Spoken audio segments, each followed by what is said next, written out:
जोहार। जय आदिवासी साथियों, आज इमरजेंसी में लाइव आ रहा हूं क्योंकि मुद्दा ही ऐसा है कि जिसको लेकर जब अभी मैं इस मुद्दे को देख रहा था तो ऐसी ही आंखें नम हो रही थी। मुद्दा है कि आपने पिछले अप्रैल के महीने में पढ़ा होगा पेपरों में, अखबारों में कि ओंकारेश्वर के पास जो कि साध्वी ऋतंबरा का आश्रम है, वहां पर पढ़ने जो बच्चा रह रही थी उनकी नहर में डूबने से मौत हो गई थी। 4 बच्चों की मौत के मामले में अप्रैल का महीना था, 20 अप्रैल को यह घटना हुआ था और उस घटना में खंडवा के पुलिस अधीक्षक महोदय और वहां के मंदाता के थाना प्रभारी द्वारा कोई भी कार्रवाई अभी आश्रम संचालिका पे, आश्रम अधीक्षिका पे नहीं की गई है। जबकि यह मामला आते ही मध्य प्रदेश के मुख्यमंत्री ने ट्वीट किया, गृह मंत्री ने ट्वीट किया, उसके बावजूद भी वहां पर उन बालिकाओं के लिए संवेदना व्यक्त करके छोड़ दिए। उन बालिकाओं के मुद्दे पर अब तक कोई कार्रवाई न होना यह दर्शाता है कि आदिवासियों को सिर्फ एक बार संवेदना दे दिए, उसके बाद कोई बात नहीं होगी। यह नहीं होना चाहिए। अभी तक उस आश्रम की अधीक्षिका जो पूनम मैडम है उस पर कार्रवाई हो जानी चाहिए थी। आज हमारे पास जो बालिकाएं जिनकी वहां पर मौत हो गई थी, उनके परिजन हमारे पास आए हैं और वह भटक रहे हैं कि उन्हें इंसाफ चाहिए, उन्हें न्याय चाहिए। अभी मेरी एसपी साहब से बात हुई, उनका कहना है कि यह कार्रवाई अंतिम चरणों में है। पुलिस प्रभारी, थाना प्रभारी से बात हुई, उनका कहना है कि यह कार्रवाई अंतिम चरणों में है। तो मेरा ये कहना है कि अप्रैल महीने से जो घटना घटी है उस घटना को 4 महीने हो गए, तब तक आपका प्रशासन क्या कर रहा था 4 महीने तक, जो अभी तक कार्रवाई आपकी पूर्ण नहीं हुई। और सबसे पहले गर्ल्स हॉस्टल के नियम होते हैं, वहां पर अधीक्षिका के पूछे बगैर, अनुमति के बगैर कोई भी बालिका उस हॉस्टल कैंपस से बाहर नहीं जा सकती। वहां पर एक जो बालिका है जो इनके साथ है और वहां पे वहीं आश्रम में रहकर पढ़ाई कर रही थी, उसका कहना है कि वहां के हॉस्टल अधीक्षिका जो पूनम मैडम है वह बार बार कहती थी कि नहर में नहाने जाओ, सुबह 5 बजे से उठकर नहाने जाने का कहती थी। नहीं जाने पर वो कहती थी तुम्हारे बाप का राज नहीं चल रहा है, तुमको नहर में नहाने जाना पड़ेगा। क्या हॉस्टल में पानी की किल्लत हो गई थी? क्या हुआ था ऐसा जो वह हर रोज उन बालिकाओं को वहां पर नहर में नहाने के लिए भेज रही थी? आज उन 4 बालिकाओं की मौत का जिम्मेदार कौन है? आज इन परिजनों ने अपनी बेटी को खो दिया और बेटी को खोने के बाद उनके न्याय के लिए दर दर भटक रहे हैं। वहां के खंडवा के एसपी महोदय सुनने को तैयार नहीं है, पुलिस प्रशासन सुनने को तैयार नहीं, खंडवा के कलेक्टर महोदय सुनने को तैयार नहीं है। यही कारण है कि हम लोगों को आंदोलन करने पर मजबूर होना पड़ता है। हम लोग आज ही चेतावनी देते हैं कि 9 अगस्त तक अगर इस हॉस्टल अधीक्षिका पे और आश्रम जो कि साध्वी ऋतंबरा द्वारा संचालित किया जा रहा है उस पर कार्रवाई नहीं होती है तो खंडवा पुलिस अधीक्षक कार्यालय का घेराव किया जाएगा, जैसा आंदोलन करेगा, जिसकी जिम्मेदारी शासन प्रशासन की होगी। माननीय मुख्यमंत्री जी भी ध्यान से सुन ले, गृह मंत्री जी भी सुन ले, खंडवा कलेक्टर, खंडवा एसपी, वहां का पूरा प्रशासन ध्यान रखे। 9 अगस्त से पहले अगर परिजनों को राहत नहीं मिलती, उनको संतुष्टि नहीं मिलती और हॉस्टल अधीक्षिका पे कार्रवाई नहीं होती तो हम लोग वहां पर आंदोलन करेंगे। पूरे जेएस, खंडवा जेएस की यूनिट, खरगोन, बड़वानी और पूरे मध्य प्रदेश की यूनिट से भी आह्वान है कि इस वीडियो को शेयर करो और ताकि खंडवा प्रशासन हरकत में आए और तत्काल कार्रवाई करे। नहीं तो हम लोग 9 तारीख के बाद 1 तारीख की घोषणा करेंगे कि किस तारीख को हम खंडवा एसपी कार्यालय का घेराव कर रहे हैं। आदिवासियों की मौत पर चुप्पी साध लेते हैं। आदिवासी बेटियों की मौत हो गई है, मृत्यु हत्या कर दी गई है, लेकिन हॉस्टल अधीक्षिका पे कोई कार्रवाई नहीं हुई। अगर कोई और होता तो तत्काल उसको निलंबित कर दिया जाता। यह इसलिए नहीं हो रहा है साथियों क्योंकि वह हॉस्टल साध्वी ऋतंबरा का है और उस आश्रम पे राजनीतिक पार्टियों का संरक्षण है। जो सांसद हैं, वहां के स्थानीय सांसद, वह क्या कर रहे हैं? जो वहां के विधायक हैं वह क्या कर रहे हैं? इस मुद्दे को लेकर क्यों आगे नहीं आते? यह मुद्दा छोटा मुद्दा नहीं है, पत्रिका के फ्रंट पेज पर छपा हुआ मुद्दा है, आप देख सकते हैं। फ्रंट लाइन पेज पर आया था, इसके बावजूद भी सिर्फ संवेदना व्यक्त करके छोड़ दिया गया, लेकिन आरोपियों को अब तक सजा नहीं मिली। वहां की जो एक संचालिका है साध्वी चेतना, क्या नाम है इसका, पूनम मैडम है, और एक साध्वी चेतना करके कोई मैडम है जो वहां पर उस आश्रम को संचालित कर रही है। ये पेपरों की कटिंग है। और आज हमारे साथ इन बेटियों के जो पिताजी हैं और उनके परिवार के लोग हैं जो आए हुए हैं यहाँ पे।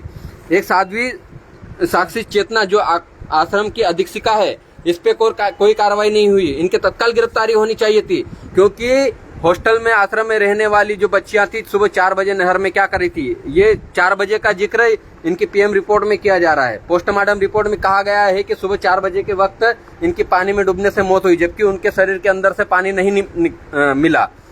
तो क्या आश्रम में कोई ऐसी गतिविधियां संचालित हो रही थी या किसी कारणवश उन लोगों का हत्या करके नहर में फेंक दिया गया था? यह जांच का विषय है, इसकी सीबीआई जांच होना चाहिए थी।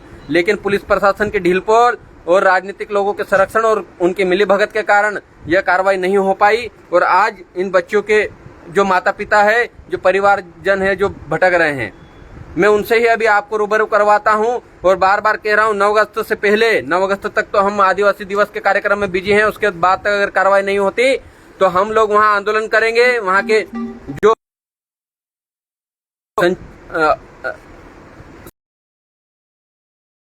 साथी हैं वह आंदोलन की तैयारी करें, क्योंकि यह बच्चियां आदिवासी समाज की बच्चियां थी, इसलिए कार्रवाई नहीं हुई। कोई और होता तो अभी तक कुछ भी कार्रवाई हो जाती। आदिवासी बच्चियों की मौत सिर्फ मौत बनकर रह जाती है, आरोपियों को सजा नहीं मिलती। यही परसों भी गुना में यही हुआ था, आदिवासी महिला को जिंदा जलाया गया, कार्रवाई नहीं हुई। आज भी यही हो रहा है, लेकिन अब यह सहन नहीं होगा। हम लोग बर्दाश्त करने वाले नहीं हैं। आप लोगों को मैं उन 4 बच्चों की जिनकी डेथ हो गई थी, उनके पिताजी मेरे साथ में हैं। वो कह रहे हैं कि हम लोग बार बार भटक लिए, सबका आवेदन कर दिए, निवेदन कर दिए, यानी कि इनका भी अब शासन प्रशासन से भरोसा उठ चुका है, इसलिए अब जयेश के पास उम्मीद लेकर आए हैं। और हम हमारी कोशिश पूरी करेंगे और आरोपियों को सजा दिलाने का काम करेंगे। और पूरे साथी तैयार रहें खंडवा में पुलिस अधीक्षक कार्यालय का घेराव करने के लिए। 9 अगस्त तक कार्रवाई नहीं होती तो हम लोग घेराव करेंगे। आप खुद उनसे सुनिए कि वह कब से भटक रहे हैं और क्या क्या कार्रवाई नहीं हुई। ये एक बालिका के पिताजी हैं जो अभी आए हैं यहाँ पर कुक्सी में पधारे हैं, हमारे पास आए हैं और उनके मामले को बता रहे हैं। बताइए, आपकी बालिकाओं की मौत हुई, उसके बाद वो घटना होने के बाद में प्रशासन ने कार्रवाई करी या नहीं करी? नहीं की है अभी तक कोई कार्रवाई नहीं की है। मानदाता ओंकारेश्वर थाना पे प्रभारी पीआई साहब ने भी अभी तक हमको कुछ जवाब नहीं दिया। जब भी जाते तब बोलते हैं कि 2 दिन में 3 दिन में कार्रवाई हो जाएगी। यही सवाल हमको मिलता है। एसपी साहब के पास भी गए, 3 बार हो गए एसपी साहब के पास, वहाँ पे भी यही सवाल मिलता है, 2 दिन बाद, 3 दिन बाद। और कलेक्टर साहब से भी मिले तो कलेक्टर साहब भी यही बोला हमको कि 2 दिन में हो जाएगा, या तो एसपी साहब के पास जाओ, मैं फोन लगाता हूँ, यही शब्द मिला हमको। और हमने ये भी चेतावनी दी थी उनको कि हम आंदोलन या धरना की नौबत मत आने दो हमारे, नहीं तो हम आंदोलन करेंगे, वरना नहीं तो तुम्हारे को जिम्मेदार आप रहेंगे। यही शब्द हमने एसपी कलेक्टर इनको बोले हैं और हम आंदोलन करेंगे, यही इनका ये। साथियों, एक पिता की व्यथा है कि न्याय न मिलने पर वह दर दर भटक रहे हैं। मध्य प्रदेश शासन क्यों चुप्पी साधे बैठा है? क्या आदिवासियों की मौत पर सिर्फ संवेदना व्यक्त करके आप छूट जाओगे? खंडवा एसपी महोदय यह ध्यान रखें, 9 अगस्त तक अगर कार्रवाई नहीं होती है, इन लोगों आरोपियों पर एट्रोसिटी एक्ट के तहत भी एफआईआर होनी चाहिए। आदिवासी बालिकाओं की हत्या हुई है वहां पर, और अगर ऐसा नहीं होता है तो हम लोग खंडवा कुछ करेंगे। इसकी जिम्मेदारी शासन प्रशासन की होगी। हम आंदोलन करेंगे, हो सका तो वहां का हाईवे भी जाम कर देंगे। अब हमारे आदिवासियों पे अत्याचार पर हम चुप नहीं बैठेंगे। एक बाप को मजबूर होना पड़ रहा है, अपनी बेटी के न्याय के लिए दर दर भटक रहा है। प्रशासन क्या कर रहा है? साथियों, यह वीडियो जरूर शेयर करें और सबको बताएं, और सब लोग अपने अपने सोशल मीडिया अकाउंट से डालें कि 9 अगस्त तक अगर खंडवा के इस मामले पर कार्रवाई नहीं होती तो हम लोग आंदोलन करेंगे। आज इतने साथी झिरनिया से, ये भैया झिरनिया से है, इनकी बालिका वहाँ आश्रम में पढ़ाई करती थी। आज ये सभी साथी वहाँ से इतनी दूर से चलकर हमारे पास आए हैं, ताकि उनका भरोसा प्रशासन से उठ चुका है, वो जयेश से उम्मीद लेकर आए हैं। और जयेश के युवा ध्यान रखें, 9 अगस्त के बाद हमको खंडवा में आंदोलन करना है, इसकी तैयारी कर लें। अगर एसपी महोदय, वहाँ के प्रशासन, वहाँ के कलेक्टर महोदय इन चीज़ों को ध्यान नहीं देते हैं। कलेक्टर महोदय के पास भी यह गए थे, लेकिन वहाँ पर भी संतुष्टपूर्ण जवाब नहीं मिला और कार्रवाई नहीं हुई। क्या कारण रहा कलेक्टर साहब का? कौन से ऐसे राजनीतिक दबाव था या क्या था जिसके कारण वह कार्रवाई करने से कतरा रहे हैं? हम कलेक्टर महोदय से भी अभी फोन पर चर्चा करेंगे और पूछेंगे कि इस पर कार्रवाई क्यों नहीं हुई। एसपी साहब से चर्चा करने के बाद कहा गया कि अंतिम चरणों में इस घटना को 4 महीने हो चुके हैं और इस घटना को सभी लोग जानते हैं, क्योंकि यह घटना कोई मामूली घटना नहीं है, बहुत ही संवेदनशील घटना है। ये ऐसी घटनाओं पर तत्काल एक्शन होना चाहिए था। आरोपियों के घरों पर बुलडोजर चलाया जाता है, यहाँ आश्रम को सील कर देना चाहिए था, वहाँ आश्रम की जांच होनी चाहिए थी, आश्रम में सीबीआई जांच बिठाकर वहाँ पर जांच करके पता करना चाहिए था कि आश्रम में कोई गलत गतिविधियां तो संचालित नहीं हो रही। 5वीं 6वीं में पढ़ने वाली छोटी छोटी बच्चियां जिनकी नहर में डूबने से मौत हो जाती, यह हमको ऐसा लग रहा है कि हत्या करके नहर में फेंका गया। ये परिवारजनों का शक है और इस पर सीबीआई जांच होनी चाहिए। मध्य प्रदेश के गृह मंत्री इस पर सीबीआई जांच बिठाएं और साथ ही साथ इस देश की राष्ट्रपति आदिवासी महिला बनी है, उनसे भी मेरा निवेदन है कि आदिवासी बच्चों की हत्या करके नहर में फेंक दिया गया और वहां पर उसकी जांच नहीं की गई। अब तक आप आदिवासी महिला होने के नाते और इस देश की महामहिम राष्ट्रपति होने के नाते इस मामले को लेकर आयोग बिठाएं, कमेटी बिठाएं और इस मामले की जांच कराकर उस जो आश्रम है उसको बैन करवाएं, क्योंकि वह आश्रम पता चला है कि मुख्यमंत्री हर साल 2 बार आते हैं, यानी कि वहां पर राजनीतिक संरक्षण प्राप्त है। इसलिए साध्वी रीतांबरा का जो आश्रम है वह आश्रम भी सील किया जाना चाहिए। ऐसे आश्रम जहां पर आदिवासी बच्चों की हत्या हो जाती है, ऐसे आश्रम जहां पर आदिवासी बच्चों के साथ गलत व्यवहार किया जाता है, उन आश्रमों को बैन कर दिया जाना चाहिए और तत्काल सील लगाकर उन लोगों पर एफआईआर दर्ज करके उनको जेलों के अंदर डाल देना चाहिए। 4 आदिवासी बच्चों की मौत का मामला मामूली मामला नहीं है, यह प्रशासन को समझना चाहिए।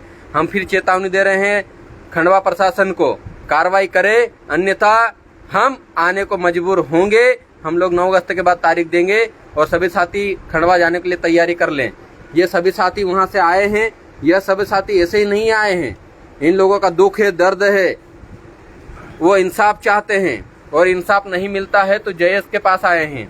और जयेश के युवा हम लोग विश्वास दिलाते हैं कि हमसे जो बन पड़ेगा हम लोग करेंगे। आंदोलन करना पड़ा आंदोलन करेंगे, रोड जाम करना पड़ा रोड जाम करेंगे। हम लोग हर संभव मदद करने के लिए तैयार है। शासन इस चीज को ध्यान में रखे।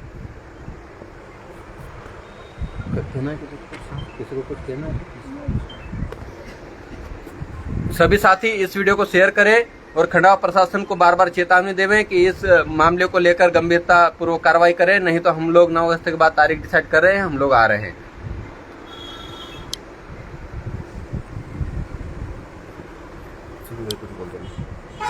और साथियों, जैसा कि आपने लोकेश भाई ने जो बताया है, अगर प्रशासन, खंडवा प्रशासन नहीं मानता है तो हम 9 अगस्त के बाद हम 5-6 दिन में तारीख डिसाइड करके आपको बता देंगे कि हमें आंदोलन करना पड़ा और हम रोड जाम करें, जो रोड जाम भी कर देंगे। क्योंकि साथियों, ये घटनाएं हर दिन होती जा रही है। कल की घटना अपने कुक्सी के आसपास आपने सुना होगा, ऐसी घटनाएं होती है। इसलिए साथियों, हम सभी को तैयार रहना पड़ेगा। जय जोहार, जय आदिवासी। ठीक है साथी, सभी साथियों को जोहार, जिंदाबाद। खंडवा के जो साथी हैं वह अगर इस वीडियो को देख रहे हैं तो वह पुलिस प्रशासन को बार बार जाकर पूछें क्या कार्रवाई हुई। 9 अगस्त तक अगर हमको संतोषपूर्ण जवाब नहीं मिलता है, 9 अगस्त के बाद हम लोग तारीख की घोषणा करेंगे और वहां आंदोलन करेंगे। जोहार।